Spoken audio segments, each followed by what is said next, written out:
And we're back. The monthly John Ourand is in the house.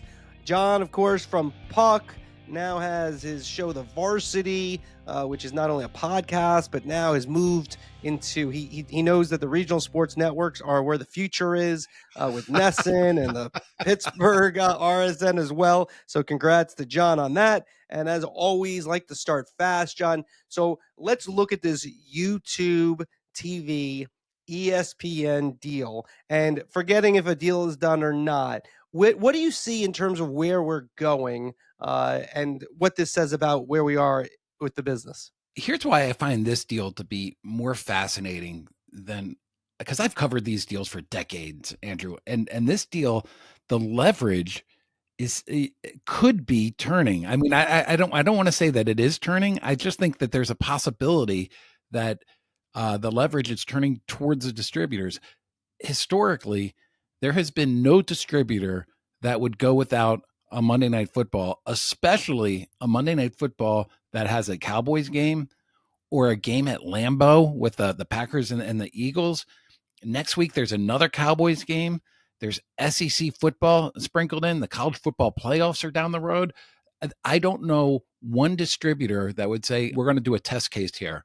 The distributor that is willing to do that is one perhaps that is backed by a $3 trillion tech company in Google that's able to say, we can withstand so many losses in order to try to get these costs in line so that YouTube TV can remain good cost, can remain within $80 a month for our subscribers, and we're not paying more and more and more. And how this ends up transpiring and how this meshes out is going to really set a new precedent for deals moving forward, I think. Okay, I want to get deeper into that. I want you to tell me the Justin Connolly situation, if that hangs over it, what your feeling is on that. He's the executive who left Disney and kind of switched sides in the middle of the negotiations and went to YouTube TV. He has recused himself. But what does YouTube TV know? What doesn't it know? And then, also where you look at, do we get to a finality here at some point?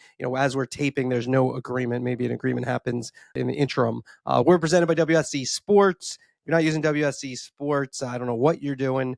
They got highlights, digital asset management. They'll get your highlight from way back when, and it takes them seconds AI to do it. So digital asset management, go to WSC-sports.com. Hans Schroeder's my guest on Thursday, December 11th. Top NFL executives, going to be great.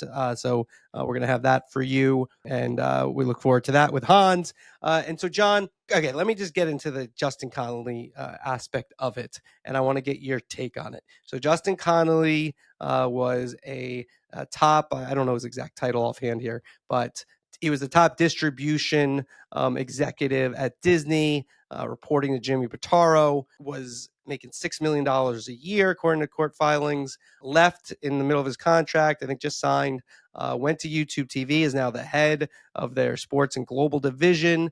So basically overseeing this division that's negotiating or has negotiated with ESPN. Connolly, in theory, knows everything that ESPN and Disney, all their pressure points. He's recused himself from the proceedings. And so, we believe them that he's not involved. But I do think when you have meetings and his boss is in charge, so, in making a lot of decisions, but how is that not a factor in this? All right. So I'm going to take a contrarian take on this one, because it's not credible to think that you're not having a discussion over the water cooler about, like, boy, we can't get this to move. I mean, you're in an office and you're talking with people. I really think that he's recused himself, and I think he's recused himself for one main reason.